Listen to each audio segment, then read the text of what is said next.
2 ویکس pregnant ہیں سر، لیکن کافی کمزور ہیں، انہیں جن کے لیے میں کچھ دوائیں دے رہی ہوں، آپ نے باقاعدگی سے چیک اپ کرواتے رہنا ہے، اس نے کہا۔ تو باسط نے اسے دیکھا جو سنجیدگی سے اپنے ہاتھوں کو گور رہی تھی۔ وہ اسے ساتھ لیتا دوائیں لے کر گھر لایا۔ راستے میں بھی وہ کچھ نہیں بولی تو وہ خاموش رہا۔ اسے بیڈ پر بٹھاتے وہ اس کے سامنے بیٹھا اور اس کے ہاتھوں کو تھامے اسے دیکھا جو ہونٹ کاٹ رہی تھی۔ کیا ہوا، خوش نہیں ہو؟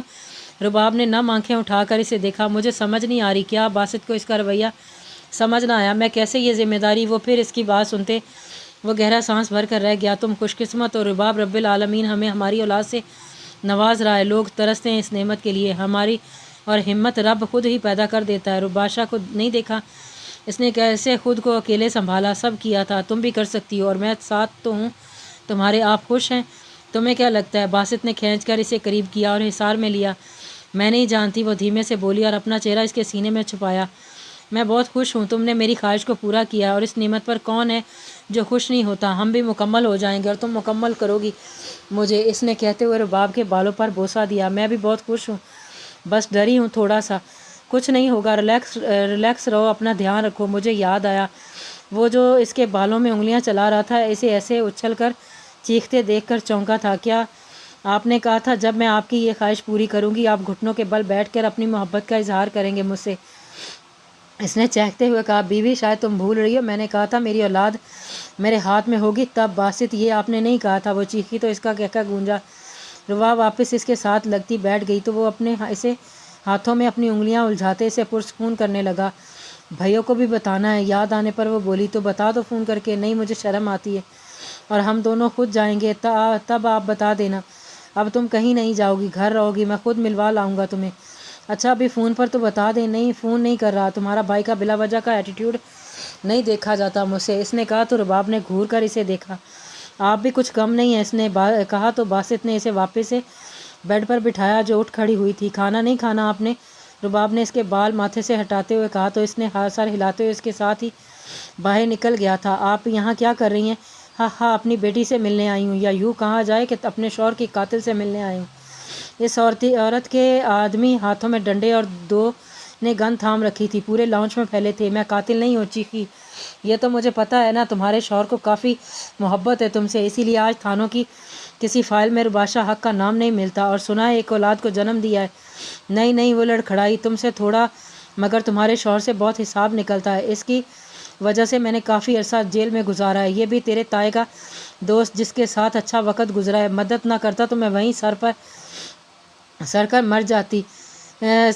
رباشا نے آنکھیں میچھی۔ اچھا وقت کا مطلب وہ اچھے سے سمجھتی تھی۔ اس کی سوتیلی ماں کا کردار کتنا گندا تھا یہ تو وہ جان گئی تھی۔ اس کے بیٹے کو لے کر آؤ۔ وہ منہ میں سپاری ڈالتی اپنے ساتھ کھڑے بندے سے بولی۔ نہیں، ہمت نہ کرنا، میں مار دوں گی سب کو۔ وہ آگے بڑھتی چیخی تھی۔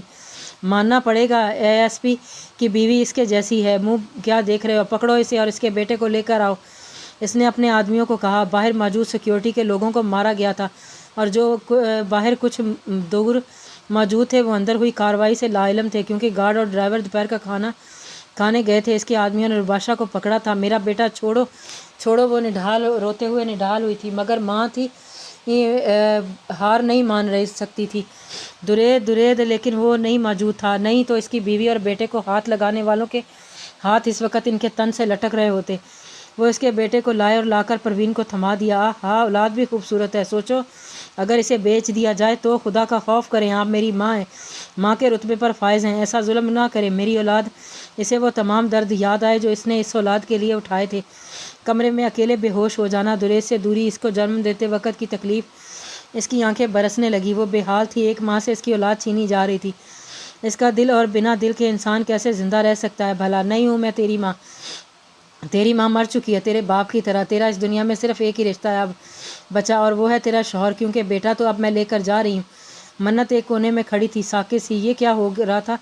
وہ شخص بے حال سا تھا، اسے کا دل دھڑکنا بھول گیا تھا۔ اس نے اسے پر یقین نہیں کیا تھا، لیکن وہ رپورٹس اور نشان، سارے ثبوت، وہ فون کال، اس کے ساتھ گزرے سارے پل اس کی آنکھوں کے سامنے سے گزرے۔ کیا اس نے کبھی اس کے ساتھ زبردستی کرنے کی کوشش کی تھی کسی بھی معاملے میں؟ کیا اس نے خود کے ساتھ اسے برا پایا تھا؟ اس کے دل میں خاموشی چھا گئی جو شاید اسے کوس رہا تھا۔ میں پاگل ہو جاؤں گی، دنیا یا محبت؟ اس کی دل سے آواز آئی۔ لیکن وہ ایک لڑکی ہو کر کیسے کسی لڑکی کے ساتھ برا کرنے والوں کو دنیا اور محبت پھر سے سوال اٹھا تھا۔ اس نے نظر اٹھا کر شخص کو دیکھا جو بے حال سا وہاں کرسی پر بیٹھا تھا۔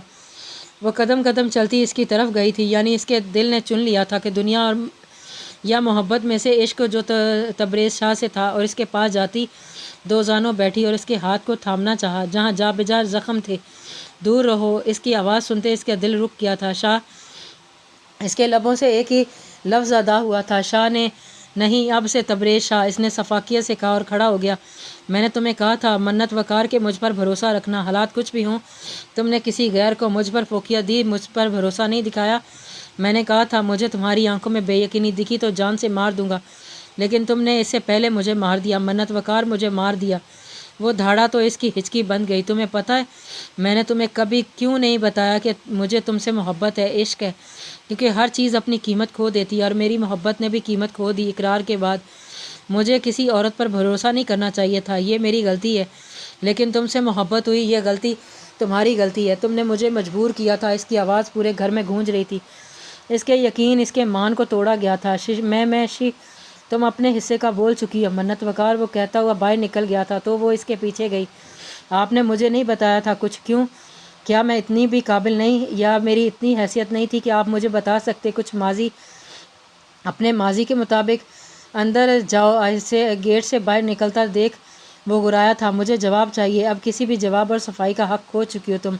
میں مجرم ہوں، بس یہ جان لو۔ جاؤ اندر۔ شاہ میں اتنی بے وقوفیت نہیں ہوں، مجھے اتنا مت گرائیں۔ اس کا وجود ہلکا ہلکا لرز رہا تھا۔ جلد سچ تمہارے سامنے ہوگا، لیکن یاد رکھنا تبریز شاہ کو کھو دیا تم نے منت وقار۔ وہ اس کے نام کے آگے سے اپنا نام ہٹا گیا تھا۔